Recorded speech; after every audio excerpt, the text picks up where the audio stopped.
พิเศษมากนะครับท่านศาสตราจารย์ดร.จองประยองมุกท่านเป็นผู้ที่หนุนใจเราในการเทศนาแบบคลินิกเทศนา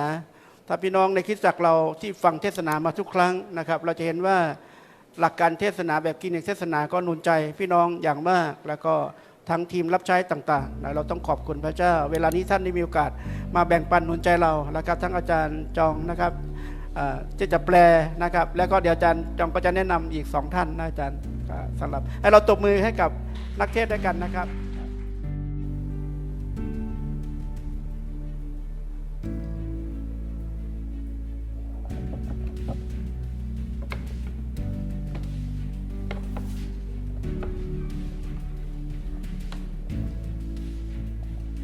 사우디캅 안녕하세요. 만나서 반갑습니다. ยินดีที่ได้พบกันอีกครั้งหนึ่งนะคะ 평소에 존경했던 깜신 목사님 교회에서 예배드리게 돼서 너무 기쁩니다. ข้าพเจ้ารักอาจารย์คำสิงให้เกียรติมากแต่วันนี้มารวมนมัสการสถานแห่งนี้รู้สึกเป็นเกียรติมากไหมนะคะ 그러던 차에 이 목사님 교회에 꼭 한번 오고 싶었어요. เราได้มาคริสตจักรที่ไมซินาคารินานไปแล้วก็เลยก็ยังมาอีกครั้งหนึ่ง 여러분 만나게 돼서 너무 반갑습니다. ได้พบปะการพี่น้องที่รักอีกครั้งหนึ่งก็รู้สึกดีใจมากค่ะ 무슨 말씀을 증거할까 하다가 베드로전서 1장 1절로 9절의 말씀을 선택했습니다. วันนี้อยากจะแบ่งปันเรื่องอะไรดีก็ตัดสินใจว่าพระเจ้าประทาน1เปโตรบทที่1ถึงบทที่1ข้อ1ถึง9นะคะ 성경 말씀은 선교사님 읽어 주시죠. ค่ะพี่น้องขออ่านพระคัมภีร์ด้วยกันไหมคะ1เปโตรบทที่1ข้อ1ถึง9นะคะพี่น้องขอคริสตจักรชิมัยศรีนครินทร์เวลาอ่านพระคัมภีร์ลุกขึ้นไหมคะอาเมนอย่างนั้นก็ขอลุกขึ้นแล้วก็ให้เกียรติพระวจนะของพระเจ้าอ่านพร้อมกันนะคะข้อ1ถึง9นะคะ1 2 3เปโตรอัครทูตของพระเยซูคริสต์เรียนท่านทั้งหลายที่เป็นคนต่างด้าวที่ทรงเลือกสรรที่ได้กระจัดกระจายไปอยู่ในแคว้นบอนทัสแคว้นกาลาเทียแคว้นกาปาโดเซียแคว้นเอเชียแคว้นบิทูเนีย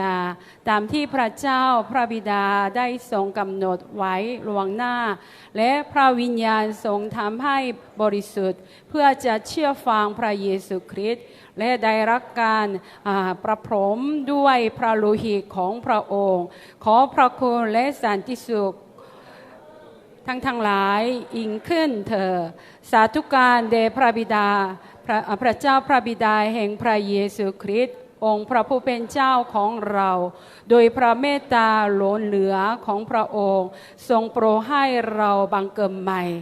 เข้าในความหวังที่ยั่งยืนโดยการคืนพระชนของพระเยซูคริสต์และเข้าในมรดกซึ่งไม่เสื่อมสลายและไร้มนทินและไม่ร่วงโรยซึ่งได้เก็บรักษาไว้ในสวรรค์แล้วเพื่อพวกท่านผู้ได้รับการคุ้มครองโดยฤทธิ์เดชของพระเจ้าทางความเชื่อให้เข้าในความรอดซึ่งพร้อมจะปรากฏในการวาระสุดท้าย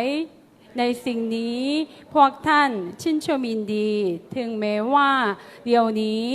จำเป็นที่พวกท่านต้องทนทุกข์ในการทดลองต่างๆนานาชั่วระยะหนึ่ง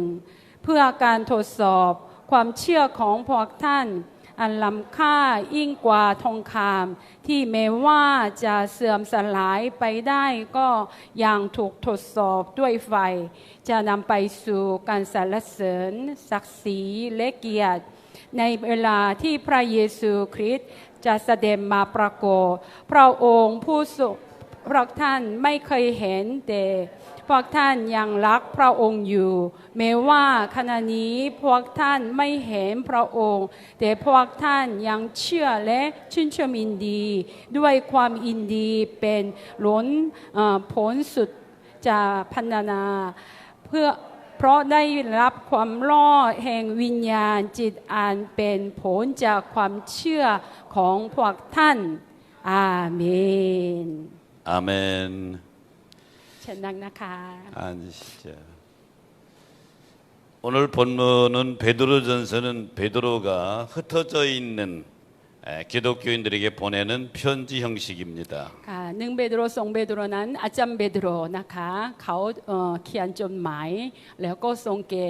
สาวกของพระเยซูที่กระจัดกระจายรอบๆประเทศยูเดียนะคะ 당시는 로마의 핍박이 아주 심했던 때지요. ในสมัยนั้นทุกคุมเหงจากชายอาณาจักรโรมใช่ไหมคะ 그래서 기독교인들이 살기 위해서 소아시아 전체 흩어졌습니다. ก็เลยก็คริสเตียนยุคแรกได้กระจัดกระจายเพื่อจะได้รอด 그들에게 위로하고 격려하는 말씀으로 편지 형식으로 보낸 ก็ 것이죠. เลยก็อาจารย์เปโตรเขาอยากหนุนใจอยากจะชุดใจอดทนด้วยความรักอยู่ในพระคริสต์ก็เลยก็เขาหนุนใจเขียนจดหมายแล้วก็ส่งพระคริสต์ 이것은 또한 오늘 이 시대를 살아가는 우리에게 주시는 주님의 말씀입니다. แต่ข้อความนี้นะคะอันนี้คือจริงๆก็ปัจจุบันนี้ก็เช่นเดียวกันพระเจ้าประทานแก่ธรรมิกชนทุกคนก็ประทานแก่เราก็เช่นเดียวกัน 베드로 생각하면 참 기적 같은 사람입니다. เมื่อเรานึกถึงอาจารย์เปโตรนะคะรู้สึกว่าอันนี้คนประหลาดใจน่าประหลาดใจนะคะ 예수님이 이 땅에 오셔서 12명의 제자를 선택하셨죠. เมื่อพระเยซูเสด็จมาบนโลกนี้แล้วก็เลือกสรรไว้คือสาวก12คนใช่ไหมคะ 그 당시에 유대 사회에서 똑똑한 사람들은 다저 예루살렘 근처에 있었습니다. ในสมัยนั้นนะคะคนฉลาดคนที่เก่งส่วนใหญ่อยู่ในกรุงเยรูซาเล็ม 서기관, 바리새인들, 대제사들 똑똑한 사람들 พวกฟา 많죠. ริสีธรรมจารย์เหมือนมหาโปรหิตต่างๆก็อยู่ในกรุงเยรูซาเล็มหมดใช่ไหมคะ 근데 예수님은 그들을 향해서 제자를 선택하러 가지 않으셨어요. แต่พระเจ้าไม่ได้เลือกพวกเขาอยู่ในกรุงเยรูซาเล็ม 베드로는 갈릴리 바닷가의 촌사람입니다. เปโตรเป็นคนชนบทใช่ไหมคะอยู่ในเขตกาลิลีอาชีพของเขาชาวประมงใช่ไหมคะ 많이 배운 사람도 아닙니다. เขามันอะไรนะคือตัมมาคืออะไรนะการเลี้ยงของเขานั้นก็สั้นไป 많은 재산을 가진 사람도 แล้ว 아니에요. ก็ไม่มีทรัพย์สินไม่ค่อยมีด้วย 권력을 가진 사람도 아닙니다. ไม่มีอำนาจด้วยนะคะ 그는 그 당시에 무시받는 직업이었던 어부였습니다. ในสมัยนั้นก็เช่นเดียวกันโดนดูถูกไม่ได้รับเกียรติจากชุมชนเพราะว่าอาชีพเป็นชาวประมง 그런 베드로를 주님이 선택하셔서 사용하셨습니다. แต่พระเจ้าทรงเลือกเอาไว้แม้เขาก็ต่ำต้อยและไม่มีคือฐานะต่างๆแต่พระเจ้าทรงเลือกเอาไว้ 어떻게 보면 우리들의 모습과 같습니다. ก็เราคิดอีกเป็นหนึ่งนะคะก็อันนี้ก็เรื่องนี้อันนี้ก็เรื่องเช่นเดียวกันมันสภาพของเราเช่นเดียวกัน 베드로처럼 보잘것없는 우리를 주님이 선택하셨죠. ขอบคุณพระเจ้าว่าเราเสมือนเปโตรเราก็ต่ำต้อยและไม่มีฐานะเราไม่มีอะไรเลยแต่พระเจ้าทรงเลือกเราไว้อันนี้ก็ขอบคุณพระเจ้า 그리고 사용하셨습니다. และพระเจ้าทรงใช้เปโตรด้วย 베드로처럼 쓰임 받는 인생 되시기를 ขอ 축복합니다. พระเจ้าอวยพระพรพี่น้องที่รักทุกท่านว่าขอได้รับทุกใช้จากพระเจ้าเหมือนเปโตรนะคะ 그래서 저는 오늘 본문의 말씀을 가지고 성도가 잊지 말아야 할 것 하는 제목을 잡아봤습니다. ก็เลยวันนี้เราก็ตั้งหัวข้อนะคะ3ประการที่ธรรมิกชนไม่ควรลืมนะคะต้องจดจำ3ประการ 하나님의 자녀라면 꼭 잊지 말아야 될 것이 있습니다. ถ้าเราเป็นลูกของพระเจ้าเราไม่ควรลืมต้องจดจำก็มี 그것이 오늘 본문의 첫째는 인생은 나그네라고 하는 것을 잊지 말아라. วันนี้ก็ประการแรกนะคะขอให้ดูประการแรกได้ไหมคะสิ่งที่จดจำว่าประการแรกคืออะไรคะคือชีวิตเราเป็นคนต่างด้าว 오늘 1절에 보면 흩어진 나그네라 이렇게 표현하죠. ข้อที่หนึ่งบอกว่าอะไรนะคะเราเป็นคนต่างด้าวใช่ไหมคะทั้งหลายที่เป็นคนต่างด้าวที่ทรงเลือกสรรไว้กระจัดกระจาย 지금 베드로의 편지를 받는 사람들은 핍박을 피해서 다 흩어져 있습니다. ผู้ที่ได้รับจดหมายจากอาจารย์เปโตรนะคะพวกเขาเป็นคริสเตียนยุคแรกแต่เขาถูกกระจัดกระจายหมดเลย 가진 것도 별로 없죠. เขาไม่มีอะไรก็เก็บไว้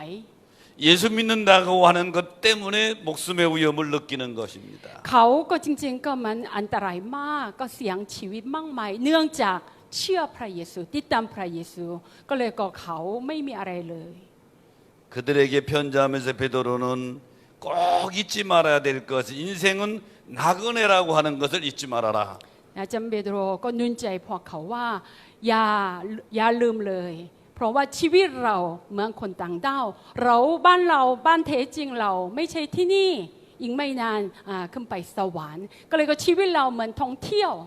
ก็เลยก็อย่าจดจ่อมุ่งกับชีวิตนี้ 내가 여러분에게 묻고 싶어요. 천국이 있는 걸 믿으십니까? พี่น้องก็ช่วยตอบนะคะเชื่อว่ามีสวรรค์ไหมคะ 진짜 믿으세요? เชื่อจริงๆไหมคะ 아 정말로 믿으세요? เชื่อจริงเหรอคะ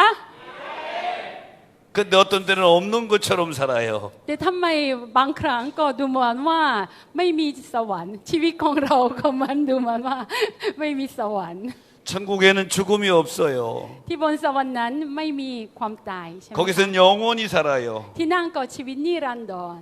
이 땅에서는 죽음이 있어요. แต่ในโลกนี้บนโลกนี้นะมีความตาย 내가 하나 예언할게요. ค่ะเรายกตัวอย่างเช่นนะคะเรื่องหนึ่ง 내가 100년 후에 여기 와서 설교한다면 여러분 아무도 없어요. หลัง100 ปีผ่านมาข้าพเจ้ามาที่นี่แล้วก็เทศนาพี่น้องมีไหมคะอยู่ไหมคะไม่มีใครสักคน 모두가 이 땅은 나그네 길을 걷고 있는 เรา 것입니다. ทุกคนกำลังเดินบนโลกนี้เหมือนคนต่างดาวไม่ได้อยู่นานนะคะ 저는 42년을 목회하고 2년 전에 은퇴했습니다. ข้าพเจ้ารับใช้พันธกิจของพระเจ้าก็มันอภิบาลดูแลคริสตจักร42 ปีแล้วก็เมื่อทรงพิธีพัมมาเกษียณเรียบร้อยแล้ว 올해 나이 73이에요. ปีนี้อายุเท่าไหร่คะดูเหมือนว่า อาจารย์73 ปีแล้ว 왜 놀라세요? ทำไมเสียงอู้ไม่น่าเชื่อมุมิเกสโซ 깜신 목사님보다 딱 10살 많아요. อายุมากกว่า10 ปีมากกว่าก็อะไรนะก็อาจารย์คำสิงค่ะมากกว่า10 ปีอาจารย์คำสิง 은퇴하고 내 삶을 되돌아봅니다. หลังเกษียณเรียบร้อยก็หันกลับชีวิตของเรา 내가 벌써 이렇게 나이 먹었네. อุ้ยข้าพเจ้าถึงอายุขนาดนี้หรอ 아직도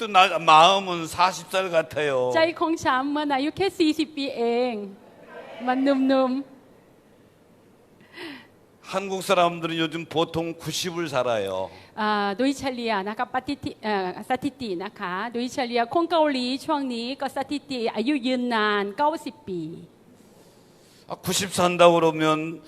나는 17년 남았네 이런 생각이 들어요. คิดเองว่า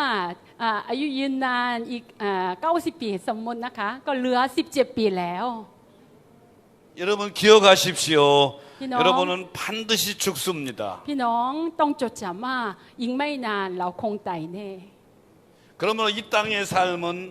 나그네 길이라고 하는 거죠. อย่างนั้นเราไม่ต้องมุ่งมั่นไม่ต้องจดจ่อกับชีวิตบนโลกนี้ 이렇게 나이 좀 지긋하신 분은 제 말을 공감하기 쉬울 거예요. พี่น้องก็มันเห็นด้วยเมื่ออายุ60 กว่า70 กว่านั้นก็มันเข้าใจ เห็นด้วยกับคำพูดอา 근데 จารย์ 젊은 청년들은 잘 감이 안 แต่ 하더라고요. อายุมันหนุ่มๆสาวๆนั้นก็ไม่เห็นด้วย แล้วก็ไม่เข้าใจใช่ไหม 근데 성경을 보니까 믿음 생활 승리한 사람들을 다 한결같이 인생이 나그네인 것을 알고 살았어요. แต่บุคคลในพระคัมภีร์นะคะดำเนินชีวิตที่ได้ชัยชนะ คนนั้นทุกคนตั้งใจจดจำว่าชีวิตของเราแค่ชั่วคราว 아브라함도 인생이 나그네라고 고백했고요. อับราฮัมก็สารภาพว่าชีวิตของเราบางคนต่างดาว 야곱이 애굽에 내려가서 바로 앞에 섰습니다. ยาโคบได้พบกัสซาฟาโรใช่ไหมคะยืนต่อกัสซาฟาโร 바로가 야곱에게 물어요. 너 몇 살이냐 하고. กัสซาฟาโรถามยาโคบว่าท่านอายุเท่าไหร่ 이때 야곱이 창세기 47장에 보면 이렇게 고백합니다. 내 나그네 길의 세월이 130년입니다. ยาโคบตอบว่าเขาก็มันอะไรนะการดำเนินชีวิตแค่130 ปีแต่ว่าชีวิตของเราเหมือนคนต่างดาวเหนื่อยมาก 바로가 몇 살이냐고 묻는데 130살이라고 바로 말하지 않고 나그네 길의 세월이 130년이라 이렇게 ก็ 고백합니다. ฟาโรห์ถามว่าอายุเท่าไหร่แต่เขาไม่ได้ตอบทันทีว่าอายุ130 ปีเขาบอกว่าดำเนินชีวิตเหนื่อยมากมันดำเนินชีวิตเป็นนักท่องเที่ยวก็ระยะเวลา130 ปี 무슨 말입니까? 야곱은 늘 인생이 나그네라고 하는 거 잊지 않고 살았다는 อัน 얘기. นี้คือความหมายว่ายาโคบไม่ลืมจดจำว่าชีวิตของเราเหมือนคนต่างดาวชั่วคราว 히브리서 11장은 믿음의 선진들의 승리한 모습을 쭉 기록해 놓았어요. พระธรรมฮีบรูบทที่11นั้นการดำเนินชีวิตก็คริสเตียนรุ่นพี่ของเราใช่ไหมคะเขาได้ชัยชนะด้วยความเชื่อจดไว้อยู่แล้ว 믿음으로 노아는 믿음으로 아브라함은 믿음으로 야곱은 계속 이렇게 기록해 놨습니다. ก็โนอาห์แห่งความเชื่อก็ดำเนินชีวิตอย่างนี้อับราฮัมบิดาแห่งความเชื่อดำเนินอย่างนี้ได้เขียนไว้ความเชื่อ 근데 결론을 이렇게 맺습니다. 이들은 모두 이 땅에서 나그네임을 증언하며 살았다. แต่ข้อสรุปบทที่ฮีบรูบทที่11นั้นพวกเขาทั้งหมดก็เขาพยานดำเนินชีวิตเป็นพยานว่าดำเนินชีวิตเป็นคนต่างดาว 여러분 잊지 마십시오. 우리는 나그네입니다. พี่น้องอะไรนะคำชับพูดอีกครั้งหนึ่งว่าอย่าลืมชีวิตของเราเป็นคนต่างดาว 나는 태국말을 몰라요. ข้าพเจ้าไม่รู้จักภาษาไทย 여러분 만나면 참 답답해요. ก็เลยก็เมื่อพบปะกันพี่น้องก็รู้สึกอึดอัดใจนิดนึง 근데 천국 가서는 통할 줄로 믿습니다. แต่เมื่อเราเจอบนสวรรค์นะคะเมืองสวรรค์นะเราสื่อสารกันได้หมดอาเมน 그때 이 얘기 많이 하십시다. เวลานั้นเขาคุยเยอะๆพอสมควรนะคะ 여러분 알렉산더 대왕을 아세요? พี่น้องก็มหาราชอเล็กซานเดอร์รู้จักไหมคะรู้จัก 20살에 왕이 됐습니다. เขาได้เป็นกษัตริย์ก็เมื่ออายุ20 ปีแค่20 ปีนะคะ 그리고 천하를 통일했어요. แล้วก็เขาพิชิตโลกเกือบทั้งหมด 근데 32살에 죽었어요. แต่อเล็กซานเดอร์ได้กระเสียก็ได้อะไรนะประชนใช่ไหมก็ตายเลยอายุ32 ปีเอง 무슨 병인지는 모르지만 바벨론 궁전에서 고혈에 시달리다가 죽었다고 역사는 기록했습니다. เราไม่ทราบเขาก็ป่วยเนื่องจากโรคอะไรแต่ว่าเขาก็อยู่ในพระราชวังก็มันมีไข้ก็เลยก็ตัวร้อนทั้งกลางคืนแล้วก็ตายเลย 알렉산더가 유언을 어떻게 한 줄 알아요? แต่อเล็กซานเดอร์เขาคำสั่งเสียให้เหลือคำสั่งเสียว่า 세 가지를 유언했는데 3 ประการ 첫째 나의 관은 명의들 유명한 의사들이 메고 가라. ก็อะไรนะคือเป็นอะไรนะตู้ศพใช่ไหมคะตู้ศพนั้นคืออะไรนะ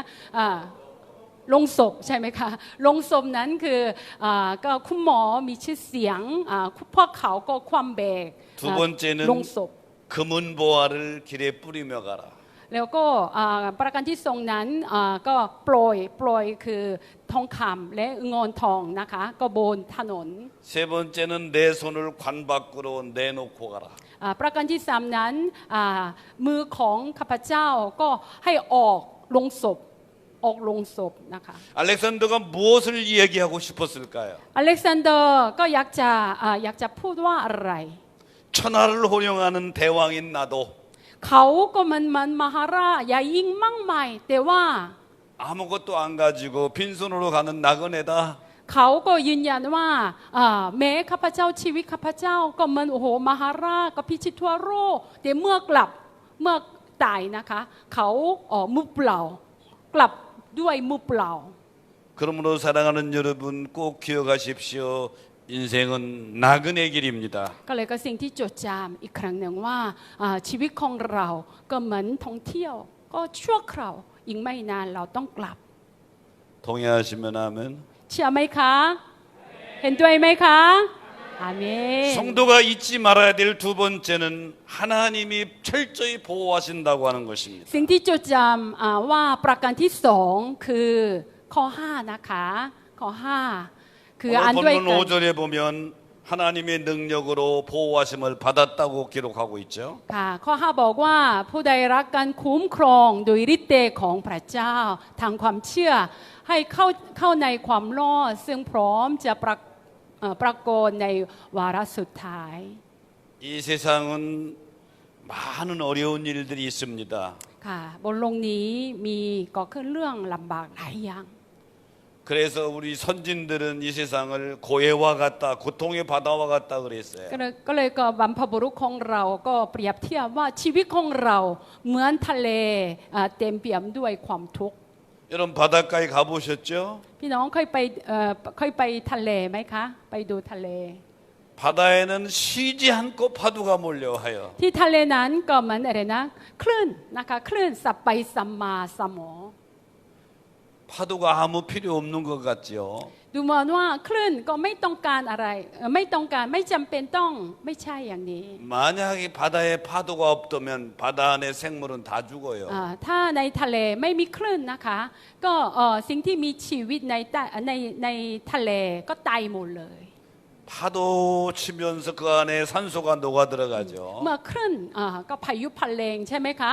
ออกซิเจนนะคะออกซิเจนเข้าไปทะเลก็เลยก็สิ่งมีชีวิตก็สามารถหลอดได้ 근데 어떻게 보면 이 세상도 바다와 같아요. ค่ะเปรียบเทียบว่าชีวิตของเราเสมือนทะเล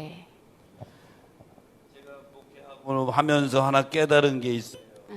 ข้าพเจ้าได้สำนึกสิ่งหนึ่งในการรับใช้คริสตจักร 모든 사람은 다 무거운 짐을 지고 간다.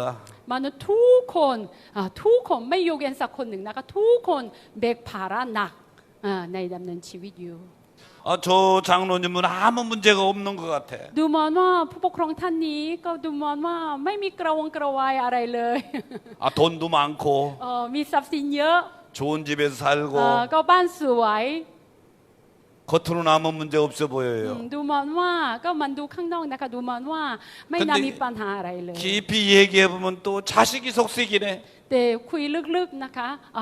ลูกชายลูกสาวของเขาโอ้โหก็มันให้เจ็บใจเขาอยู่ 또 이 집사님은 아무 문제 없는 것 แต่ 같아요. มักแล้วท่านนี้ก็ดูเหมือนว่าไม่น่ามีปัญหาเขามีแต่ความสุขมีฐานะ 근데 깊이 얘기해 보면 또 병으로 암으로 고통하고 있네. แต่คุยลึกๆเขาก็กำลังก็ป่วยหนักก็มีเซลล์มะเร็งนะคะก็เลยก็ทรมานอยู่ 여러분 우리가 살아간 이 세상은 크든 작든 끊임없는 시련과 시험이 있습니다. ไม่ว่าเรื่องใหญ่หรือเรื่องเล็กนะคะก็เหมือนคลื่นพับมาพับไปก็สมอในชีวิตของเรา 그럼 여러분 이렇게 생각할 거예요. 하나님이 전능하신 하나님이라면서 왜 우리에게 시험과 시련을 주시는가? พระเจ้าผู้ยิ่งใหญ่พระเจ้าทรงรักเราอย่างมากมายแต่พระเจ้าทำไมประทานความทุกข์แก่เราพี่น้องเคยคิดอย่างนี้ไหมคะ 당시에는 이해가 안 될 수 있습니다. ก็เมื่อเราทุกข์ทรมานในขณะนั้นก็คงไม่เข้าใจได้ 지나고 보면 그것이 나에게 큰 유익이었다는 것을 깨닫게 แต่ 됩니다. เมื่อเราผ่านทินธุรกันดารต่างๆย้อนกลับเราได้รู้ว่าอันนี้คือเหตุการณ์นั้นมีประโยชน์ต่อชีวิตเรา 저는 천막치고 교회를 개척해서 목회됐어요. ครั้งแรกฉันก็มันบุกปกคริสตจักรนะคะก็ตั้งเต็นท์นะคะไม่มีอาคารตั้งเต็นท์แล้วก็ล้อมบุกปกคริสตจักร 큰 교회를 이루었죠. แล้วก็เมื่อถึงเวลาเกษียณนั้นคือ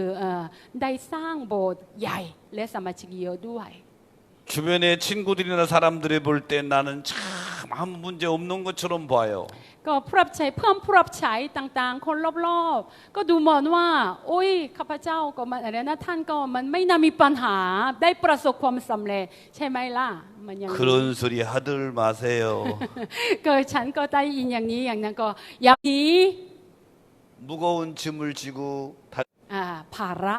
ระหนักมากมายตลอดชีวิตแต่ต้องแบกแล้วก็ติดตามพระเยซูมา 교인이 3명이면 시어머니가 3이고요. ก็ถ้ามีสมาชิก3คนนะคะถ้าอย่างนั้นก็มีปัญหา3แบบ 교인이 3,000명이면 시어머니가 3,000명이야. ถ้าสมาชิก3,000 คนถ้าอย่างนั้นอะไรคะมีปัญหา 3,000 เรื่อง 그러므로 여러분 우리가 살아가는 이 세상은 크고 작은 문제들이 계속 있어요. ค่ะสรุปว่าดำเนินชีวิตในโลกนี้นั้นมีปัญหาอย่างมากมาย 지금 베드로의 이 편지를 받는 사람들은 다 흩어진 사람들입니다. ก็เลยก็ผู้ที่ได้รับจดหมายจากอาจารย์เปโตรเขาก็เหมันอะไรนะไม่มีอะไรเลยแล้วก็ถูกกระจัดกระจายไปหมดเลยใช่ไหม 언제 คะ 죽을 줄 몰라요. แล้วก็ไม่ทราบว่าตรงโคเมงเลยเมื่อไรจะตายไม่ทราบเหมือนกัน 그들에게 베드로는 편지하기를 그렇지만 하나님의 능력으로 너희를 보호하셨느니라. อย่ากลัวเลยฤทธิ์เดชฤทธานุภาพของพระเจ้าคุ้มครองพวกท่านอย่างแน่นอนอย่ากลัวเลย 사랑하는 여러분 많은 일들이 일어나고 있지만 แม้ก็คือเรื่องใดๆก็คือมากมาย 죽는 것도 하나님이 허락하셔야 죽어요. แต่ถึงความตายก็เหมือนกันนะคะถ้าพระเจ้าไม่อนุญาตเราไม่สามารถตายได้ก็เลยก็ไม่ต้องกลัว 저는 선교 때문에 비행기 타는 일이 많아요. ข้าพเจ้าทำมิชชั่นทั่วโลกอยู่ก็เลยก็ขึ้นเครื่องบินบ่อย 어느 때는 떨어지는 것 같아요. ๆวันที่มันพายุพัดแรงใช่ไหมคะมาลมพัดแรงหนูรู้สึกว่ามันวันไหวแล้วก็เกือบจะตกแน่ๆ 치앙마이에서 미얀마로 넘어가는데 진짜 떨어지는 줄 เมื่อก่อน 알았어요. ก็จากเชียงใหม่แล้วก็ไปพม่านะคะเกือบตกนะคะเครื่องบินเกือบตก 하지만 분명한 것은 하나님의 능력으로 보호하심을 받는 줄로 믿습니다. แต่สิ่งที่ชัดเจนว่า